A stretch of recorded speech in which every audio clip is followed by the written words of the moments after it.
ঘরে পাউরুটি থাকলে যে কোনো সময় বানিয়ে ফেলতে পারেন দারুণ স্বাদের এই শাহী টুকরা। শাহী টুকরা বানানোর জন্য পাউরুটিগুলোর চারপাশে লাল অংশ কেটে পাউরুটিগুলোকে এভাবে ত্রিভুজ শেপে কেটে নিলাম। এবার গরম ঘিতে ব্রাউন করে ভেজে নিলাম। এরপর একটা প্যানে 1 কাপ চিনিতে 1 কাপ পানি দিয়ে চটচটে করে শিরা বানিয়ে নিলাম।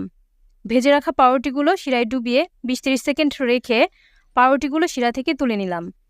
কয়েকটা কাঠবাদাম কুচি করে নিলাম, সাথে কুচি করে নিলাম কিছু পেস্তা বাদামও। এরপর একটা প্যানে 1/2 লিটার দুধ নিলাম। এতে 2 টেবিল চামচ চিনি ও 1/2 কাপ কনডেন্সড মিল্ক দিয়ে দিলাম। 2 টেবিল চামচ দুধের সাথে 1 টেবিল চামচ কর্নফ্লাওয়ার গুলিয়ে মালাইতে দিয়ে দিলাম। কেটে রাখা বাদাম ও সামান্য অরেঞ্জ ফুড কালার। একটু নেড়েচেড়ে মালাইটা ঘন হয়ে এলে এতে সামান্য গোলাপ জল দিয়ে দিলাম।